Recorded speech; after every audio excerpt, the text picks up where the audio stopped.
We rented a tourist golf cart, partly to get out and explore this town, but also to help me as I couldn't walk any distance.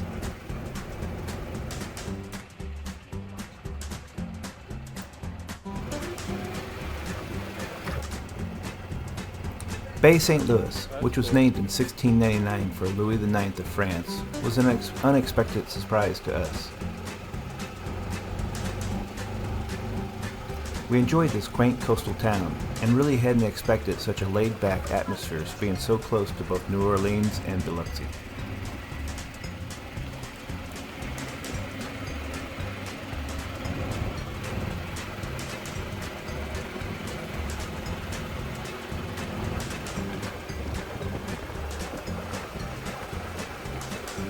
Bay St. Louis was established by France during its race with Spain to find and control the mouth of the Mississippi River.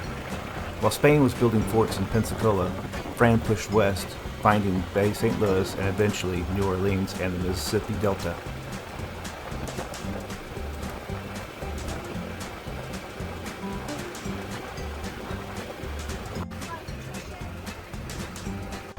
What you doing there, sailor?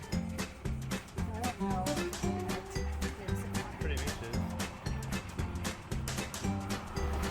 The white sand beaches of Bay St. Louis is a strip of shoreline known as Mississippi's secret coast.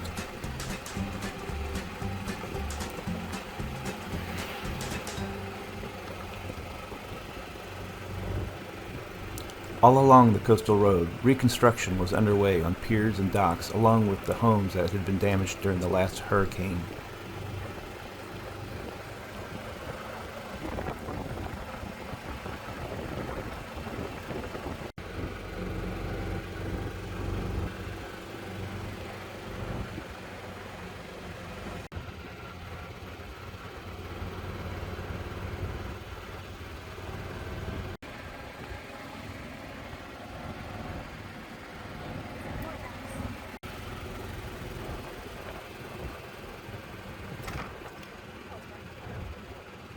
Make sure the Galactica is still there. Yep, I see your map. Hurricane Katrina had destroyed much of Bay St. Louis' infrastructure, but the Blind Tiger was the first waterside business to open up after the hurricane.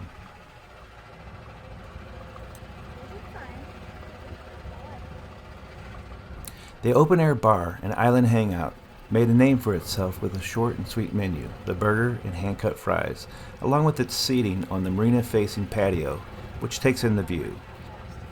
But we especially enjoyed the bushwhackers in the summer heat.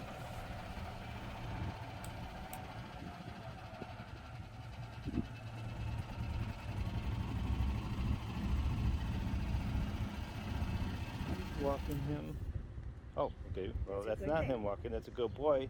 But this is what I was looking at. Somehow he always gets himself tied around everything. Wait till he sees the dog right behind him. Oh gosh. Bushwhackers at the Blind Tiger. Really good and pet friendly. Yep. They gave him ice water, and you can see Galactica's right out there.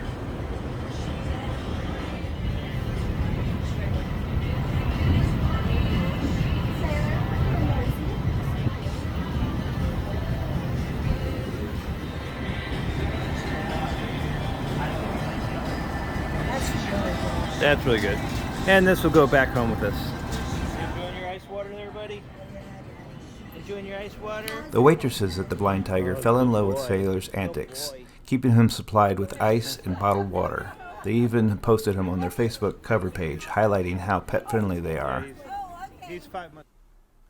Heading back to Galactica so we can sail back to Gulfport from Bay St. Louis. And of course, Nimrod's over there in the shade again. He runs from shade to shade. Come on, buddy, let's go. I don't want to go, Daddy. Don't make me go. Hey, Nate, we're on our small sailboat. This is Galactica here. But I just wanted to show you the next party houseboat you guys get. Right there. 2 decks. It's like 25 feet wide and God knows how long. It's immense. There you go. Okay. We are leaving Bay St. Louis Harbor. 420. 4:20. Oh boy, it's gonna be late when we get back to Gulfport. That's alright. But we're going to get out here. We'll call to have that railroad gate opened up. And once we're through the railroad gate, we'll head out and raise sails. I was hoping to do a Spinnaker all the way back, but the wind shifted a little bit. It's not directly out of the south anymore. But it could shift when we get out there.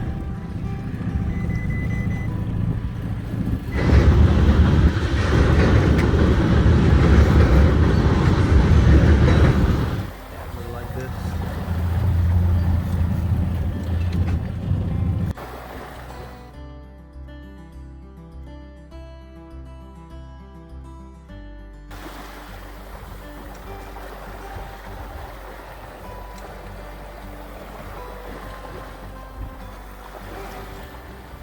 I really love Galactica's Spinnaker, and we enjoyed a fast, fantastic sunset Spinnaker run east back to Gulfport.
It's going to be very hot. It's nice in mine. It feels like it needs more. Yeah, it was boiling.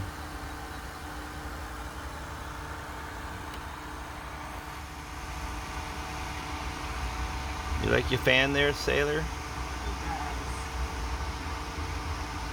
So we're here at the field dock again. What happened yesterday, we we motored down to Bay St. Louis yesterday morning because there was no wind whatsoever. It was 1 mile per hour max. It was like glass. It was a really nice ride.